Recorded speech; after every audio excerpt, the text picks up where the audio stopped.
8-10 guide थे और बहुत ही कम लोग आ रहे थे।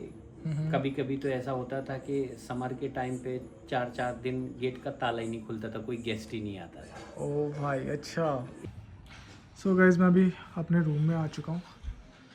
ये रूम है जो कि बढ़िया लग रहा है मुझे तो, बिल्कुल मड हाउस टाइप का बना रखा है ये। एंड जो पूरे गांव की थीम होती है उसके ऊपर बेस्ड है। एंड रूम से निकलती है आपको सामने जो पहाड़ का व्यू है वो मिलता है ये। एंड जो मेन चीज़ ये है कि जो होम स्टे के जो ओनर हैं वो एक नेचुरलिस्ट हैं और अभी वो सफारी पे गए हुए हैं गेस्ट के साथ। तो एक बार शाम को वो आते हैं तो उनसे डिस्कस करते हैं, कुछ पन्ना वगैरह के बारे में मालूम करेंगे कि क्या क्या चीज़ें हैं। सो गाइज़ मैं अभी स्पैरो होम स्टे में रुका हुआ हूँ जो कि पन्ना की बहुत अच्छी प्रॉपर्टी है। एंड सबसे मेन बात यह है कि ये बिल्कुल घर जैसा फीलिंग यहाँ पे आपको आती है और बिल्कुल पन्ना टाइगर रिजर्व के पास में ही है। तो जो इसके ओनर हैं मैं आपको उनसे एक बार मिलवाता हूँ। हाय सर, ये नेचुरलिस्ट का काम भी करते हैं पन्ना टाइगर रिजर्व में एंड इनका नाम है लखन जी। तो लखन जी मुझे यहाँ पे आके बहुत अच्छा लगा, जो भी फूड वगैरह था ये बहुत ही सही था। एंड मैं अपने व्यूअर्स को चाहूँगा कि जब भी वो पन्ना में आए तो आपके यहीं पे आके स्टे कीजिए, ठीक है। एंड मैं आपका नंबर जो है वो भी डिस्क्रिप्शन में डाल दूँगा जिससे कि आपको कॉन्टैक्ट डायरेक्टली कर सकते हैं, ठीक है। Thank you sir. 8-10 गाइड थे हाँ और बहुत ही कम लोग आ रहे थे। कभी कभी तो ऐसा होता था कि समर के टाइम पे 4-4 दिन गेट का ताला ही नहीं खुलता था, कोई गेस्ट ही नहीं आता था। ओ भाई अच्छा। इस तरीके से था। लेकिन फिर धीरे धीरे क्या हुआ कि जब टाइगर ख़त्म हुए, लोगों को पता चला कि भाई यहाँ तो टाइगर ही ख़त्म हो गए हैं, तो नेचर जो है अपना काम कंटिन्यू करता रहता है। अच्छा। टाइगर ख़त्म हुए लेकिन लेपर्ड बढ़ी, तो लेपर्ड की साइटिंग अच्छी होने लगी तो लोगों को पता चला। तो वो 8-10 गाड़ी का जो एक टर्न रूटीन बना में था कि हाँ मतलब 8-10 गाड़ी पर डे आएंगी, आएंगी, तो वो वो लेपर्ड जाने। देखने आते होंगे उस हाँ, टाइम। और दूसरा ये खजुराहो के बहुत करीब है और ऑनलाइन का तो कोई इशू, टिकट का कोई इशू नहीं था उस अच्छा। समय। टिकट कोई मतलब ऐसा बाउंडेशन नहीं था कि भाई 20 गाड़ी या 15 गाड़ी ही जाएगी। उस समय अनलिमिटेड था कि आपको जितने आ जाएंगे तो जा सकते हैं। तो खजुराहो जो आर्कियोलॉजी के लिए आते थे, टेम्पल्स देखने के लिए टूरिस्ट आते थे, तो वो एक नाइट और एक्स्ट्रा रुक रहे हैं या उनके लिए एक्टिविटी कम बची है तो वो पूरा ग्रुप का ग्रुप जो है ये पन्ना टाइगर रिजर्व में ले आते थे। तो उस समय थोड़ा बहुत ये था कि इंडियन बहुत ही कम आता था, लेकिन फॉरेनर जो है सीजन पे जितने आते हैं तो वो आते रहते थे। और दूसरा, पन्ना का जो फ्लोरा और फोना है वो काफ़ी रिच है। यहाँ का टरेन बहुत सुंदर है, अंडुलेटिंग टरेन है और पूरा टेबल टॉप टॉपोग्राफी है। तो ये लैंडस्केप देखने के लिए, टरेन देखने के लिए, और ये लेपर्ड और बर्ड्स की भी अच्छी काफ़ी है, करीब 325 स्पीसीज हैं अभी लगभग। अच्छा। और उसमें कुछ विंटर विजिटर्स हैं, कुछ समर विजिटर्स हैं, कुछ तो साइबेरिया तरफ से या हिमालय तरफ से माइग्रेट होके विंटर में आती हैं, कुछ पैसेज माइग्रेशन होता है जो कि साउथ की तरफ से आती हैं। तो ज़्यादातर बर्ड्स हो गया या मैमल्स हो गया, ये ज़्यादातर रोम करते हैं, या तो फूड के लिए करेंगे या फिर हैचिंग के लिए या ब्रीडिंग के लिए। तो काफ़ी, जैसे इंडियन पिट्टा आता है यहाँ पे समर में आ जाता है, तो वो हैचिंग के लिए आता है यहाँ, अपनी नेस्टिंग साइड अच्छी मिल जाती है उसको। और पैराडाइज फ्लाई कैचर आता है, वो भी नेस्टिंग के लिए आता है। और कुछ कुक्कूज फैमिली से आते हैं कक्कू, तो वो भी क्योंकि इनका क्या होता है कि ये खुद का घोंसला नहीं बनाते हैं और अंडे को इंक्यूबेट नहीं करते हैं। अच्छा।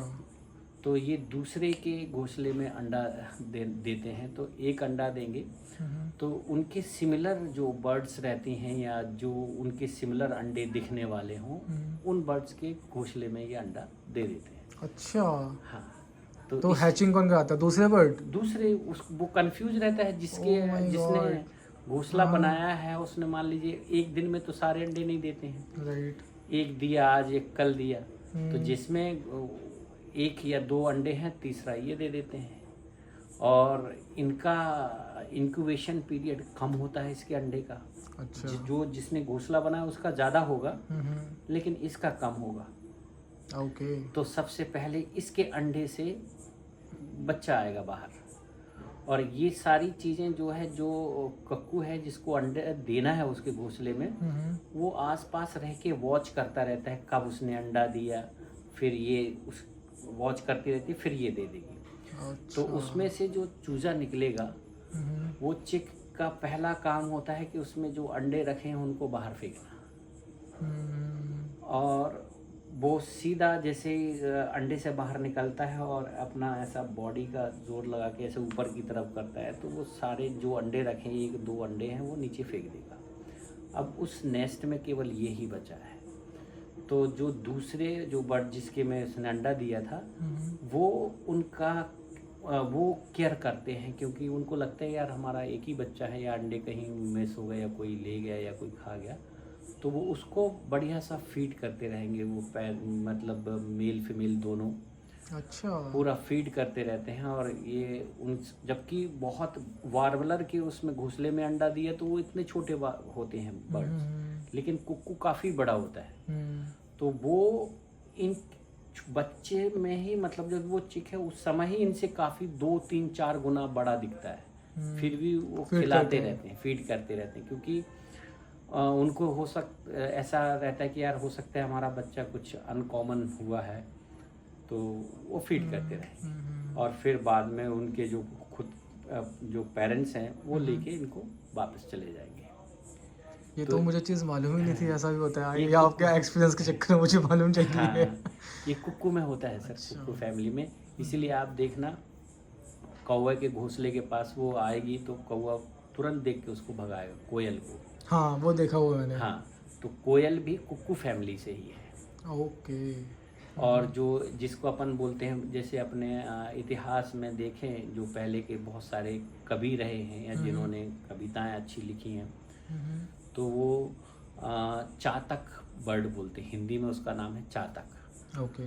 तो वो चातक के ऊपर काफ़ी लिखा है उन्होंने, और वो ही कहते हैं कि जब वो बारिश का टाइम आता है तो वो आ जाते हैं। तो हर बर्ड्स का, मैमल्स का एक टाइम होता है कि वो तभी ब्रीड करते हैं या तभी बच्चे देते हैं जब उनके बच्चों के खाने के लिए पर्याप्त हो जाए।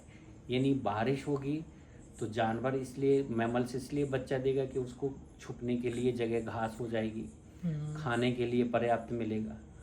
और बर्ड्स क्या करते हैं कि उसी टाइम पे देते हैं, क्योंकि जब बारिश होगी तो बहुत सारे इंसेक्ट निकलते हैं, वो तो कीड़े मकोड़े खाते हैं, तो इनको पर्याप्त खाना मिलेगा। और ये अपने बच्चों को बहुत सॉफ्ट फूड देते हैं जो काफ़ी हाइजेनिक और काफ़ी प्रोटीन युक्त होता है, जैसे कैटरपिलर। तो ये कैटरपिलर उस समय काफ़ी होते हैं, निकलते हैं। ये कैटरपिलर का तो एक साइकिल ही है पूरा, जो बटरफ्लाई बनता है। तो वो कैटरपिलर को फीड करते हैं, उस समय काफ़ी मिल जाते हैं, तो उनके बच्चे बड़ी तेज़ी से ग्रो कर जाते हैं। अच्छा। इस तरीके से पूरा इनमें चलता रहता है। और नेचर का लॉ ही है सर्वाइवल ऑफ द फिटेस्ट। अगर वो ये सारी चीज़ें नहीं कर पाता है या इसके करने के लायक नहीं है, तो वो नेचर में सर्वाइव नहीं करेगा, नेचर उसको एक्सेप्ट नहीं करता है। राइट। एक और चीज़ मुझे ये पूछना था, जैसे पोचिंग के बाद पन्ना में टाइगर जब ख़त्म हो गए थे, तो जब फर्स्ट टाइगर यहाँ पे आया जी, तो मतलब कैसी फीलिंग थी, और उसके बाद मतलब आपने उसको कितने टाइम के अंदर देखा? वो स्टार्टिंग में आके यहीं पे जंगल में छोड़ दिया था या उसको रखा था पहले यहाँ पे कैप्टिविटी में, उसके बाद उसको रिलीज़ किया था? ये एक बड़ी स्टोरी है जिसको हम पन्ना रिवाइवल बोलते हैं या रिवॉल्यूशन ऑफ पन्ना। यानी पन्ना में जो परिवर्तन हुए, तो पहले तो उतार चढ़ाव वाला जो सिस्टम रहा है, तो इतनी परेशानी का सामना करना पड़ा जब टाइगर को लाए हैं, क्योंकि टाइगर ख़त्म हो गए थे और जो बचे थे, तो जो सर्वे किया गया था तो उसमें ये पाया गया था कि मेल फीमेल रेशियो डिस्टर्ब हुआ है, इस वजह से ब्रीड नहीं कर पा रहे हैं, क्योंकि फीमेल है नहीं, और मेल रुके नहीं, क्योंकि जब फीमेल नहीं है तो मेल क्या करेगा यहाँ। वो तो चले जहाँ जाएगा। उनको जो गंध मिली या जहाँ पे भी जो साइन मिला तो वो फॉलो करते हुए यहाँ से माइग्रेट कर गए। यानी कि ये कई जगह से कॉरिडोर है। ये पहले पता नहीं था हमें कि कॉरिडोर कहाँ कहाँ पे है, लेकिन जब टाइगर रिवाइवल हुए यानी टाइगरों को लेके आए यहाँ पे, तो कोई टाइगर यहाँ से जब भागा तो पता चला कि यार ये यहाँ है। तो इस तरीके से सारी चीज़ें जानकारी और सीखने को मिलता गया। पहले जो हमारा ज्ञान उतना अधूरा था, लेकिन ये जब टाइगर का जो रिवाइवल किया गया उसमें काफ़ी कुछ जानकारियाँ मिली और सीखने को मिला। तो पहला जो सामना करना पड़ा टाइगर के लिए कि पहली टाइग्रेस बांधवगढ़ से आनी थी, T1 करके। अच्छा। क्योंकि इनका जो बड़े टेक्निकल नाम दिए गए, एक प्रोजेक्ट ही बनाया गया था टाइगर रिलोकेशन का। तो उसमें T1 मतलब जो पहला टाइगर, ट्रांसलोकेटेड टाइगर, T2 जो दूसरे नंबर पे ट्रांसलोकेटेड टाइगर। तो पहली टाइग्रेस बांधवगढ़ से आई, तो उसके लिए बांधवगढ़ के सभी गाइड ड्राइवर्स हड़ताल पे थे। अच्छा। हाँ, कि वो कह रहे थे कि हम अपना टाइगर नहीं देंगे। ओके। और क्यों नहीं देंगे? क्योंकि वो इतने सारे 35 का डेटा चलता था कि यहाँ 35 टाइगर हैं।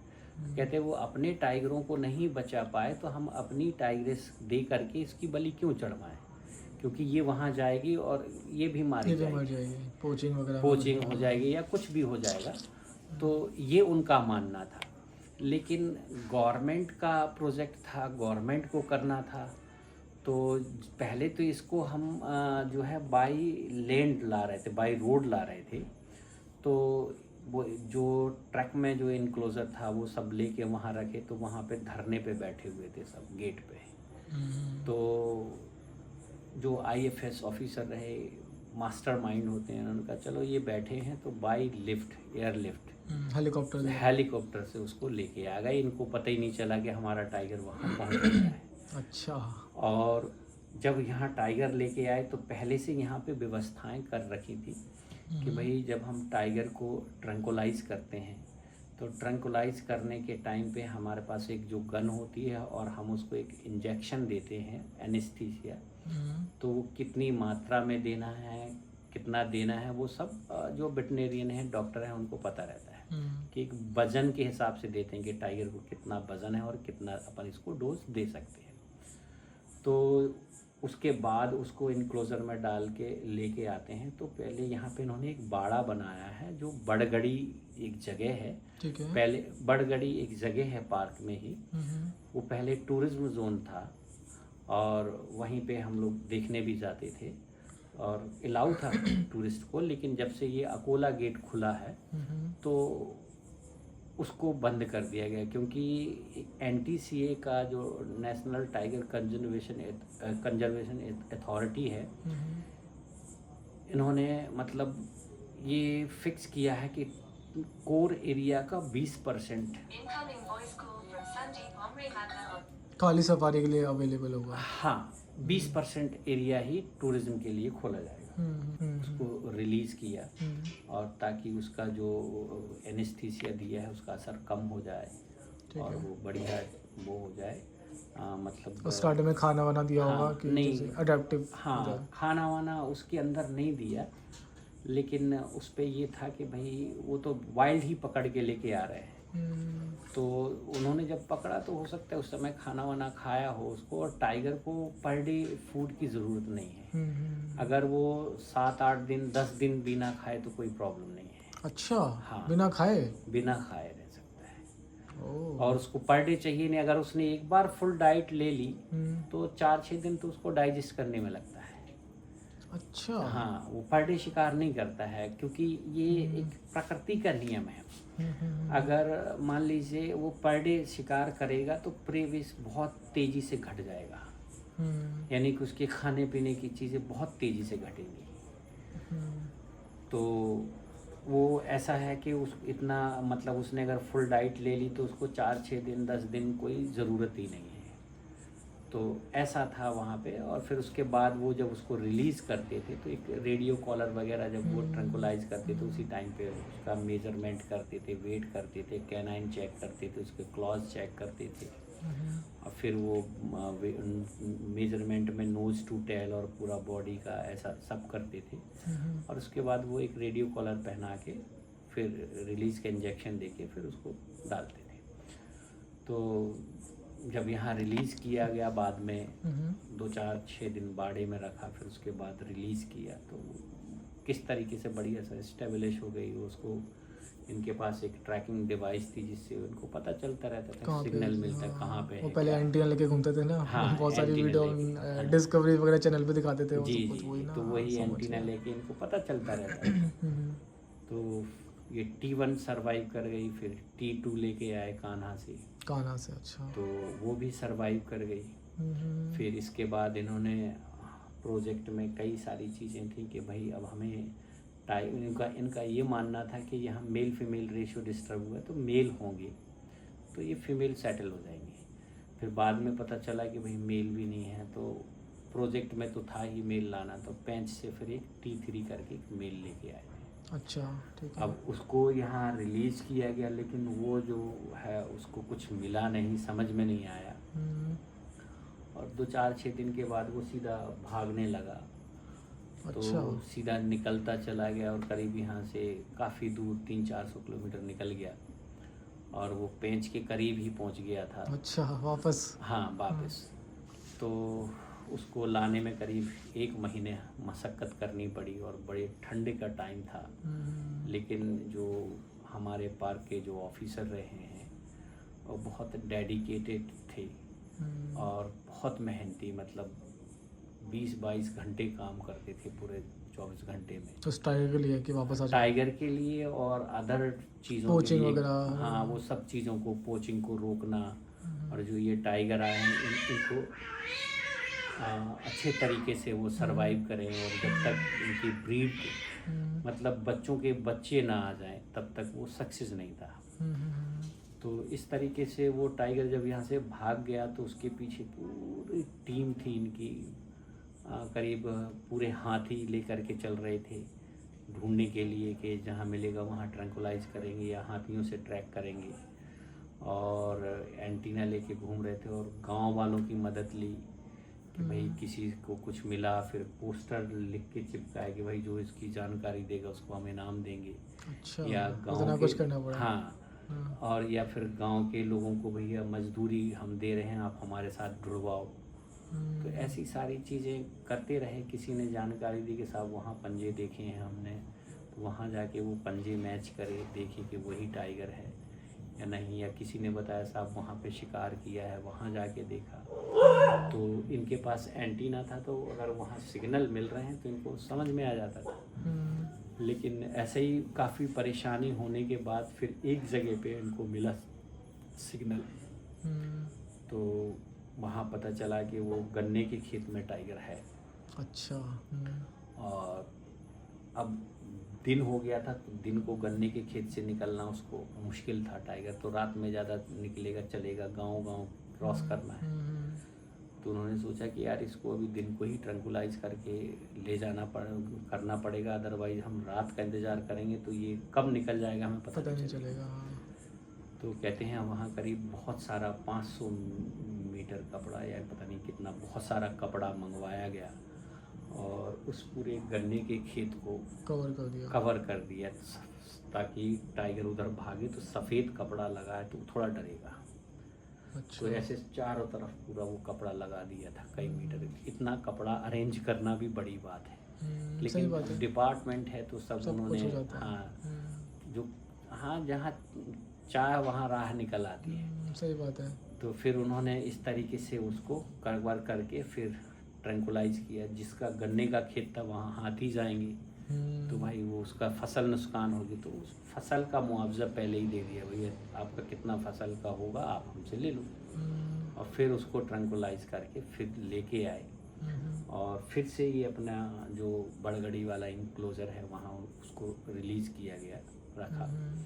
और अब उन्होंने सोचा कि ये टाइगर भागा तो क्यों भागा, तो उन्हें समझ में आया कि भाई इसको कोई दूसरी टाइग्रेस मिली नहीं है, उसको लगा कि भाई मैं अकेला हूँ यहाँ। तो उसके लिए फिर कैसे इसको टाइग्रेस से मिलवाया जाए, वो सारी चीज़ प्लान किया मूर्ति होगा। सर थे जो आर श्रीनिवास मूर्ति जी, वो फील्ड डायरेक्टर थे, उनके दिमाग में ये सब चीज़ें चल रहा था। तो उन्होंने टाइग्रेस के यूरिन कलेक्ट करवाई। अच्छा। अब ये कलेक्ट करना एक टेढ़ी खीर है, बड़ा मुश्किल काम है। तो अपने यहाँ भोपाल में जो जू है, जू मतलब वन विहार है, वन विहार तो जू जैसा ही है, वहाँ से उन्होंने कलेक्ट करवाए। फिर उसको जब इसको रिलीज़ करने के पहले यहाँ थोड़ा सा स्प्रे, थोड़ा उधर जहाँ टाइग्रेस है उस तरफ तक स्प्रे करवाया। अच्छा। और फिर इसको रिलीज़ किया। जब इसको रिलीज़ किया तो इसको, इनके स्मेलिंग सेंस या स्मेलिंग ग्लैंड्स बहुत डेवलप होते हैं।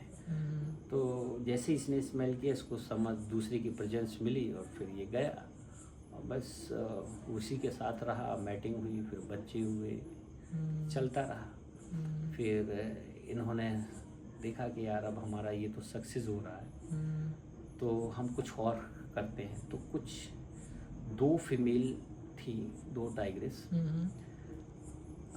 जो ऑर्फन फीमेल थी। कहते हैं ऑर्फन मतलब उनकी माँ बचपन में ही ख़त्म हो गई थी या पॉइजन के थ्रू, और इनको बॉटल से दूध पिला के थोड़ा बड़ा किया। और जब ये थोड़ा बड़ी हुई तो फिर इनको एक इनक्लोजर में रखा। अच्छा। ये गौरेला इनक्लोजर कहलाता है, कान्हा में है। कान्हा में, ठीक है। तो वहाँ रखा इनको। अब वो बड़ी हो गई थी, 3.5-4 साल की हो रही थी। तो ये था कि यार इसको हमने इतने बड़े लाड़ प्यार से पाला और इसकी लाइफ ख़त्म, मतलब जंगल में जू छोड़ में देना। रहेगी। और हम चाहते हैं कि अपनी ये स्वतंत्र लाइफ जिए, तो इसको रिवाइल्ड करना था। तो मूर्ति सर से जो भी बातचीत हुई और उसके बाद वो उनको पहले एक को लेके आए। उन्होंने पूरी तैयारी करके रखी, पूरी हाथियों की टीम से मतलब है कि महावत और हाथी। तो महावत जो है हाथी को इंस्ट्रक्शंस देगा और वो उनको घेरेगा। अच्छा। तो जब टाइगर अगर भागता है कहीं या उसको कंट्रोल करना है, उसको ब्लॉक करना है, तो हाथियों के जरिए वो ब्लॉक हो जाता है, डर जाता है या बैठ जाता है। समझ गया। तो वो पूरी टीम और उनको ट्रेंड करके रखा कि भाई अगर जा रही है तो क्या करना है, कोई फटाके कर देना है ताकि वो मतलब थोड़ा सा उधर गांव की तरफ ना जाए, कोई कैजुअलिटी ना हो जाए। गांव में घुस गई तो फिर हाहाकार मच जाएगा, सब सही बात है, दिक्कत हो जाएगी। और फिर एक बड़ा पॉलिटिकल इशू खड़ा हो जाएगा, भाई तो मैन ईटर टाइगर आ गया या ऐसा। तो वो बहुत सारी चुनौतियाँ थी। तो इसके लिए जो है उन्होंने पूरी अपनी तैयारी करके रखी थी। फिर उसको रिलीज़ किया और रिलीज़ किया उसके बाद करीब 15-20 दिन उसको शिकार नहीं मिला या उसने कर नहीं पाती थी, क्योंकि वो डरती थी, नहीं कर पा रही थी, उसने किया नहीं। और कोई भी टाइगर को हम नहीं सिखा सकते भाई। डॉग्स को हम ट्रेंड कर सकते हैं, बट टाइगर को या कैट्स को इस तरीके से हम ट्रेंड नहीं कर सकते जो बिग कैट है कि जाके शिकार कर लो। हाँ, वो उनकी अंदर की नेचुरल है। वो चीज़ ट्रेंड कर सकते हैं जो पालतू में आती है। अगर उसको हमको वाइल्ड करना है तो वो चीज़ नहीं हम सिखा सकते उसको। वो नेचुरल चीज़ है, नेचुरल चीज़ है। तो यही था कि ये भूखी थी, खाया नहीं होगा, या इन्होंने मतलब खाना इसलिए नहीं दिया जाता था कि ये भूखी रहेगी तो मारेगी। तो वैसे ही जब वो T3 मेल मिला उसके साथ, तो उसके साथ वो रही और उसने सिखाया कि कैसे हंट करते हैं। मेल ने सिखाया। और गुड लक ये था कि उस टाइम पे वो हीट पे थी। अच्छा। और जब टाइगर हीट पे होता है तो इनकी ग्लैंड्स होती है जिससे ये कुछ सेंट रिलीज करते हैं ताकि मेल को पता चले। तो वैसे ही मेल को पता चला तो मेल आया और उसने फिर उसके साथ मैटिंग की, हंटिंग सिखाया। और उसने पहला जो लीटर दिया उसमें 2 कब्स को जन्म दिया या 2 शावक को जन्म दिया और दोनों सर्वाइव। दोनों सर्वाइव। इसकी एक बहन को भी लेके आए थे T5 करके, वो भी सक्सेस रहा और वो भी सरवाइव किए। बाद में माँ इतनी ट्रेंड नहीं हो पाई थी, फिर बाद में माँ ख़त्म हो गई। अच्छा। और T3 आई थी। वो T5 T5 थे, सॉरी। और उसकी एक बेटी रही, वो भी मतलब शिकार, अब जब माँ से अच्छी ट्रेनिंग नहीं ले पाई और फिर कुछ कारण हुआ था वो ह्यूमन फॉल्ट की वजह से कि ये थोड़ा गांव की तरफ निकली होगी, वहाँ पे किसी ने फंदा अंदा लगाया था, उसमें ये फंस बिजली गई। बिजली का कुछ लगा दिया हाँ। होगा। तो नहीं, फंदा लगाया था। अच्छा। तो वो फंस गई थी। ठीक है। तो वो आवाज़ कर रही थी, तो जो ट्रैकिंग टीम थी उसको समझ में नहीं, उसको लगा कि मैटिंग कर रही है या मेल के साथ है, तो वो अच्छा। उसको उस समय जानकारी नहीं दे पाए। बाद में वो इतना खिंचाव लगा कि वो वहीं मर पे, गई। तो T5 की ब्लड लाइन तो पन्ना में नहीं है, ख़त्म हो गई, लेकिन T4 की ब्लड लाइन आज भी पन्ना में है। अच्छा। हाँ, जो T4 की बेटी थी उसकी ब्लड लाइन अभी पन्ना में है। और जो अभी ये P141151। हाँ, ये जो पहले T चलता था, हाँ, अब T से जो बच्चे हुए वो P पन्ना वाले वो हो गए। P हो गए, हाँ, मतलब पन्ना हो गया। हम्म। अब जैसे आज हम देख रहे थे कि हमें P151 देखना था, तो उसके लिए जिस एरिया में वो थी उसी एरिया में हम लोग इंतज़ार कर रहे थे कि निकलेगी। तो P का मतलब है पन्ना का टाइगर, जो पन्ना में जन्मा है। 1 जो है वो उसकी मदर का डिजिट है, यानी कि ये T1 की डॉटर है। अच्छा, ठीक और है। जो 5 है वो मतलब उसकी माँ ने 5 बार बच्चे दिए, तो 5th लीटर का। 5th लीटर हो गया। हाँ। और उसका जो लास्ट 1 है यानी 5th लीटर का फर्स्ट कब है। अच्छा। अभी इसी की एक बहन है P152। 152, ठीक है। हाँ, तो वो 152 और ये 151। तो जो एक डिजिट जो पहले Bond नॉमिनेट वाला। करता है वो माँ का है। अच्छा, और उसमें ठीक है। T1 अभी जैसे हमने आज मेल देखा 243, ये 243, तो मतलब ये T2 का बच्चा है। 4th लीटर है, 3rd का है। तो ये पूरी हिस्ट्री है इसमें, मतलब जो टेक्निकल नाम जो दिए गए उसमें पूरा हिस्ट्री। मतलब बहुत सोच समझ के रखा हुआ है। हाँ, अब इनके बच्चे होंगे तो ये ऑब्लिक में जाएगा। जैसे अभी हम P151, अब वो ये 4था लीटर है उसका, जो जिसके साथ रह रही है वो बच्ची। वो तो उसका साइज बहुत बड़ा है, वो बिल्कुल हाँ, मेल की तरह लगती है, मैंने मेल की सुना। तरह लगती, काफ़ी बड़ा साइज है। तो उसको हम P151 ऑब्लिक, 4th लीटर है तो 4th लीटर वालों को हम 41 42 ऐसा बोलते हैं। अच्छा, ऑब्लिक में ओके। जाएगा। यहाँ पे नाम नहीं रखते, हाँ यहाँ पे पूरा वो देखा, क्योंकि वो हाँ चेक करने के लिए कि कौन सा है, किसका हाँ, बच्चा है। उसमें पूरा डिटेल है उसका, उससे आपको पूरी जानकारी मिल जाएगी टाइगर की। जैसे बाकी नेशनल पार्क में ना किसी का नाम हाँ, बाहुबली रख देते हैं, किसी का हाँ, छोटा मटका रखा हुआ है, तो वो सब जी कुछ। जी जी, तो वो उस तरीके के नाम अभी नहीं दिए हैं, लेकिन यहाँ भी लोग शुरू कर रहे हैं। कोई मनचली अभी, हाँ, वो मैंने सुना, हाँ, कोई बोल रहा था। P151 को कोई मनचली बोलता है। बट वो गवर्नमेंट की तरफ से नहीं है कुछ नहीं भी ना। नहीं, उनकी तरफ से नहीं है। अभी जैसे एक मेल है, वो बहुत शाई है, अच्छा। उसका जो नंबर है P621 है। 621, ठीक है।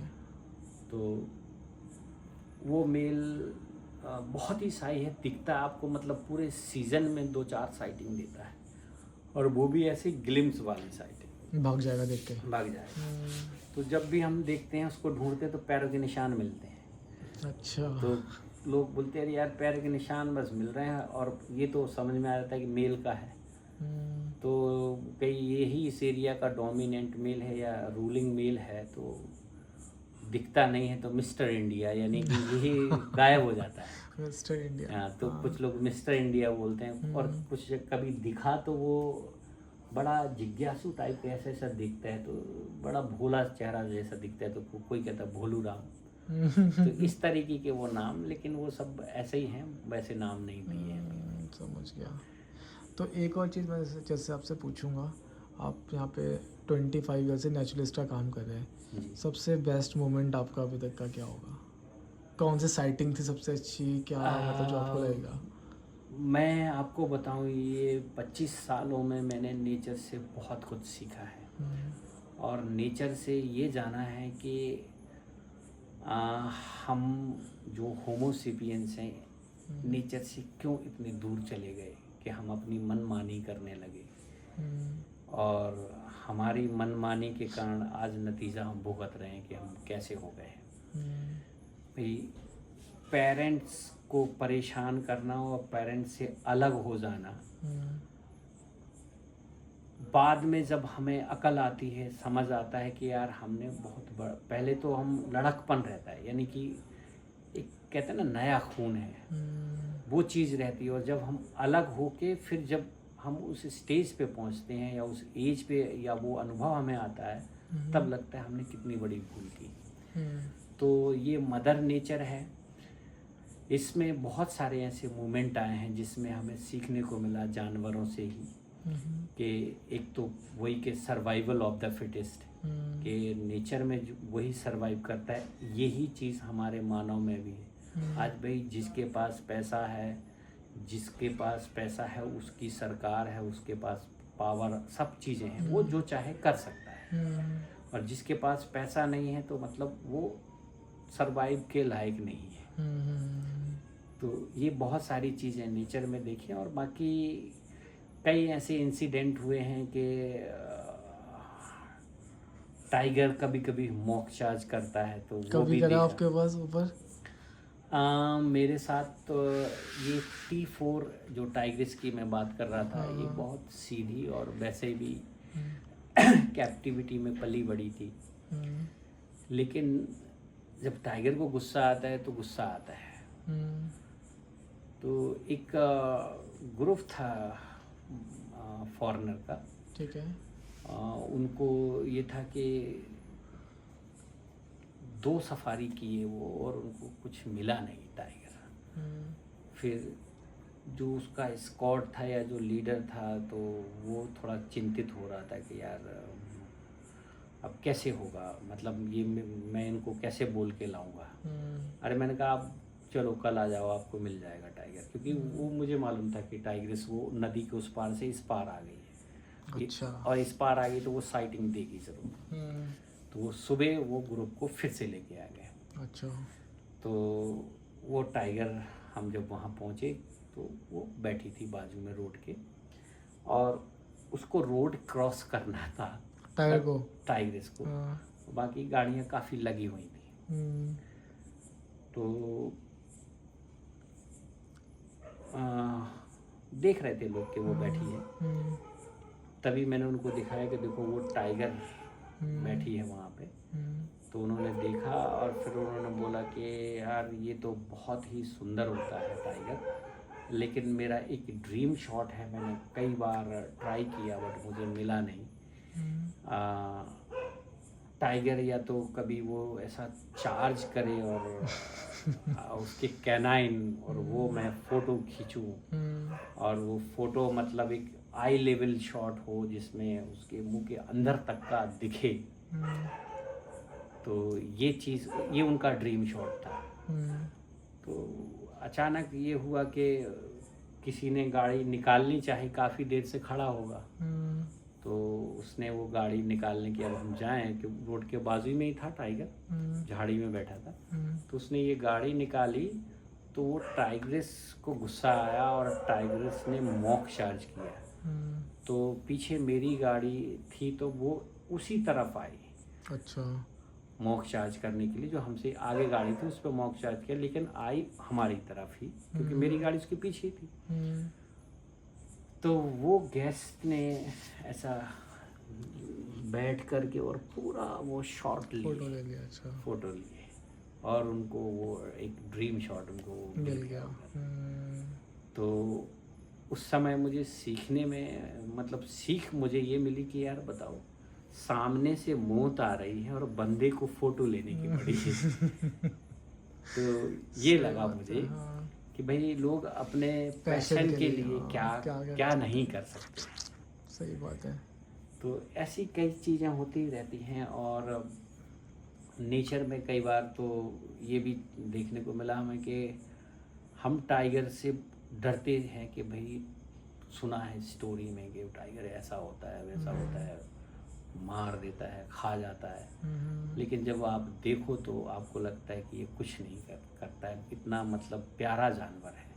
अगर आप उसको छेड़ोगे नहीं, परेशान नहीं करोगे, आपने एक डिस्टेंस मेंटेन कर रखा है, तो वो कुछ नहीं करता आपका, उसको कोई तकलीफ़ ही नहीं है। और अगर आपने वो डिस्टेंस मेंटेन नहीं किया तो उसको तकलीफ होगी और वो आपसे डिस्टेंस बना लेगा, यानी कि आपसे दूर जाने लगेगा। या आप रास्ते पे खड़े हो और वो आ रहा है तो आप नहीं हटे तो वो आपके बाजू से निकल जाएगा, लेकिन वो आप पे नहीं बोलेगा कि तुम हटे क्यों नहीं। ये तो मैंने भी हाँ। ऑब्जर्व किया है, मतलब थोड़ा डिस्टेंस बना के रहोगे हाँ। तो टाइगर को कोई दिक्कत नहीं कोई होती। दिक्कत नहीं होती। मैं भी सतपुड़ा गया था तो वहाँ पे एक बहुत बड़ा टाइगर था, मेल टाइगर। जी। वो हमारे साथ मतलब 2 किलोमीटर चलता रहा पैदल पैदल, और वो बिल्कुल जिप्सी के पीछे था। हम जैसे पास में था हम आगे कर लेते थे अपनी जिप्सी को, तो डिस्टेंस मिल जाता था तो फिर आ जाता था वो पास में, जी। फिर हम आगे कर लेते फिर से आ जाता फिर था। आ जाता है। तो मतलब बहुत सही एक्सपीरियंस था वो भी। हाँ। और कई बार टाइगर आपकी जिप्सी का भी सपोर्ट लेता है हंटिंग के लिए, क्योंकि अपने यहाँ पे जो भी प्रेडिटर हैं ये एम्बुश प्रेडिटर हैं, चाहे वो टाइगर हो या लेपर्ड हो या कैराकल हो या कुछ और भी जानवर हो, चीता को छोड़ के या लाइन को, क्योंकि लाइन प्राइड में रहता है और वो स्ट्रेटजी बनाता है, 2 4 6 लाइनें मिलके हंट करती हैं। तो ये तो सॉलिटरी है, तो ये हाइड करके या एम्बुश हंटर बनता है, शिकार करता है। तो अगर आपकी गाड़ी के बाजू में चीतल है और इधर टाइगर है, उसको वो पकड़ना है तो वो आपकी गाड़ी के करीब आके ऐसे छुप के फिर जाके पकड़ता है। देखिए मैंने ऐसे वीडियोस बहुत सारी तो यूट्यूब पे। ये चीज़ें लाइव देखने को मिलती है। आपने देख कर है ऐसे? हाँ, लाइव देखा मैंने, अच्छा, पार्क में लाइव देखा, किल होते हुए? किल होती है। सही है, बढ़िया। कोई वीडियो पड़ी होगी तो मुझे दिखाना किल की। है मेरे पास वीडियो। हाँ, मैंने कभी वो किल। कैटल का एक गेट पे, हिनोता गेट पे, गेट से अंदर ही थे, हमने वो देखा टाइगर 663। मैंने देखा था उसको करीब 5-6 किलोमीटर आगे, वहाँ से देख के फिर रूट नहीं था कि वो एक बीच में पैच बनता है 1-2 किलोमीटर का, उस पैच में आ गया था। तो हमने कहा ये यहाँ आया है तो उधर निकलेगा, तो हम यहाँ आके इंतज़ार कर रहे थे। अच्छा। और वो आधा 1 घंटे बाद आया, 1 घंटे बाद काफ़ी लोगों का पेशेंस ख़त्म हो गया, वहाँ से निकल गए। 1-2 लोग बचे, 1-2 गाड़ियाँ और मैं बचा था। तो फिर जैसे ही टाइगर दिखा तो मैंने दूसरे को इशारा कर दिया तो और गाड़ियाँ, और वो टाइगर आ रहा था आराम से और अचानक उसका बॉडी में चेंज हुआ। अच्छा। और उसने देखा वहाँ फेरल काऊ है, वो ऐसे धीरे धीरे दब के और दौड़ के गया, और उसको पता ही नहीं चला, वो जाके उसको पकड़ ही लिया, और पहले ही जाके उसने बैक पोर्शन पे उसके ये अपने पंजे लगाए और वेट दिया, तो वो ऐसा हुआ और फटाक से ये स्पाइनल कॉर्ड उसने पकड़ी। अब स्पाइनल कॉर्ड वो उतने बड़े बैल की तोड़ना थोड़ा मुश्किल लगा उसको, तो तुरंत घूम के यहाँ आ गया। अब तो यहाँ पे आप ये समझ लो, दोनों हाथ ऐसे लगा के और पंचर कर रहा है वो, और 2 पैर से खड़ा है, और ये भी 2 पैर से खड़ा। अच्छा। मतलब ये तो पूरा 4 पैर से छुड़ाने की, हिल डुल नहीं रहा है। अच्छा, कहाँ ही हिलेगा, टाइगर है वो। उसने इतना पकड़ के रखा, हिल डुल नहीं रहा है बिल्कुल, और ये सांस नहीं निकल रही है, और खड़ा खड़ा फिर धीरे धीरे जहाँ 1-2 मिनट हुए और वो धीरे धीरे वहीं बैठ हो गया। और टाइगर ने जब उसको मारने के बाद काफ़ी तेज सांस ली और थोड़ी देर बैठा, फिर उसके बाद उसने क्या किया कि आया, उसको चेक किया, और पीछे जहाँ टेल थी वहाँ से उसने पकड़ बनाई और वहाँ से ड्रैग करना शुरू किया। अच्छा। रोड पे ही था, बिल्कुल ओपन। तो वो थोड़ा सा ड्रैग करके लेके गया करीब 10 फीट, और फिर थोड़ी देर बैठा, फिर उसने थोड़ा बॉडी खोली और खाया। अच्छा। और समर का टाइम था, उसके बाद फिर वहाँ से वो चला और गाड़ियों के बीच से रोड क्रॉस करके जाके पानी बैठा, पानी पिया, फिर उठ के आया, फिर उसने खाना शुरू किया। और ये उस दिन तो पूरी सफारी पर हमने देखा। फिर अगले 3 दिन तक वहीं साइटिंग, और उस जिस फीमेल के साथ मैट कर रहा था वो भी आ गई। अब 2-2 टाइगर दिख रहे थे वाह। ओपन में। अभी मैं सतपुड़ा गया था, तो जो एंट्री गेट था वहीं पे एक टाइग्रेस ने इंडियन गौर को किल किया हुआ था। हाँ तो जैसी एंड सफारी स्टार्ट हो वहीं टाइगर मिल जाए हाँ, बैठा हुआ, हाँ। मतलब कहीं जाने की जरूरत ही नहीं पड़ रही है। तो सब सफारी में जिप्सी वालों को टाइगर दिखाई दिया ही दिया, मतलब बहुत सही था। अभी आप एक चीज़ देखिएगा पन्ना में, हम्म, सतपुड़ा का भी अच्छा जंगल है, अच्छा हैबिटेट है, वहाँ बायोडाइवर्सिटी अच्छी है, रिच है। लेकिन पन्ना में बायोडाइवर्सिटी कुछ अलग है। यहाँ का जो टरेन जो मैं बता रहा हूँ आपको, ये जो विंध्याचल माउंटेन है, ये मिर्ज़ापुर से ऑरिजिनेट होती है, यूपी से। अच्छा। और ये वर्ल्ड की 2nd ओल्डेस्ट माउंटेन है। ओह। जब ये अर्थ ओरिजिन हुआ तो उस टाइम पे सारी चीज़ें पानी के अंदर ही थी। फिर पहला जो ओल्डेस्ट माउंटेन है जो पानी के पहले बाहर आया, वो आपका अरावली है ना, अरावली। गुड़गांव वगैरह हरियाणा। गुड़गांव हरियाणा। उसके बाद 2nd नंबर पे ये विंध्याचल बाहर आया। अच्छा, ऐसा है। तो अब ये प्रोसेस लाखों करोड़ों साल की है। तो यहाँ आप जो देखोगे कि गॉर्ज और ये फॉल्स, आप गए नहीं, आपने 2 सफारी की, आप धुधुआ नहीं गए। वहाँ पे एक वल्चर पॉइंट है, वो हिनौता में है ना?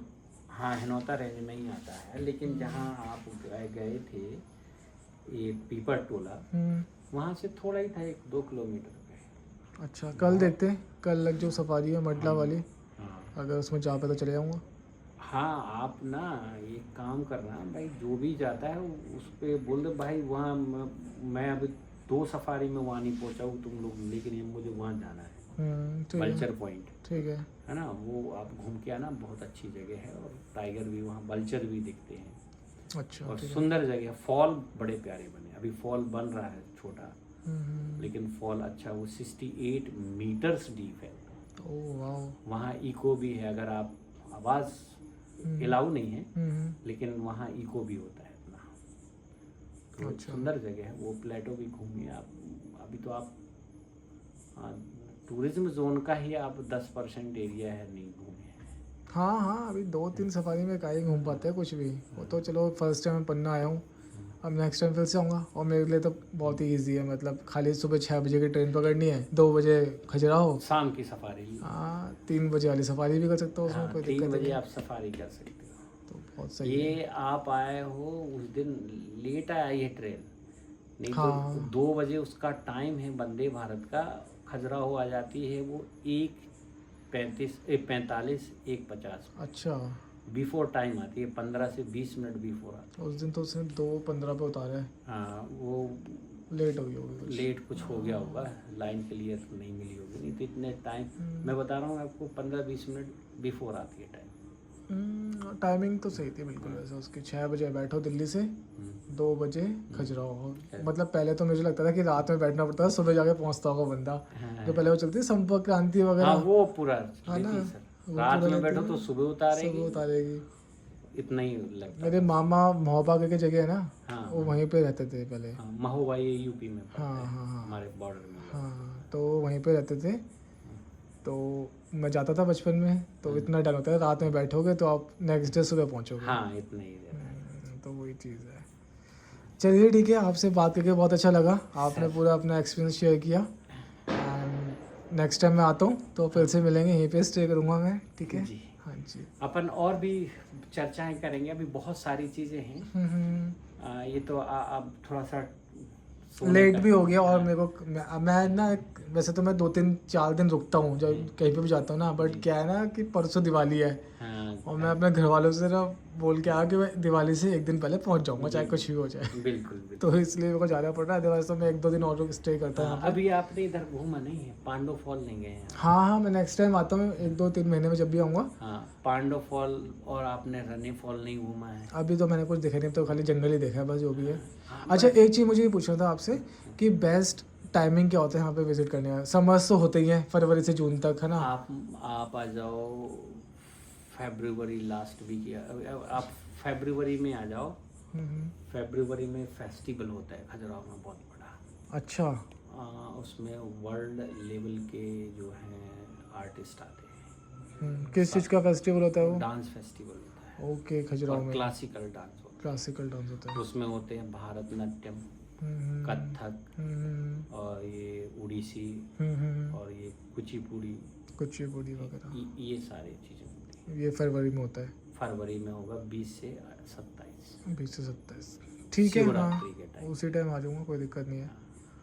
वही प्लान करते उस हैं। टाइम होता है और वो वहाँ टिकट भी नहीं रहता है, वो फ्री रहता है। अच्छा, गवर्नमेंट के थ्रू होता होगा ना वो तो हाँ, पूरा। हाँ, फ्री रहता है। अब देखते हैं कल वाली सफारी में क्या साइटिंग होती है। एक टाइगर तो दिखाई दे जाए बस। मैं तो ये होप कल मैं करूँगा। रहूँगा तो टच में रहेंगे। मैं ठीक है। हाँ हाँ जी, हाँ जी, चलिए सर, ठीक है, थैंक यू। गुड।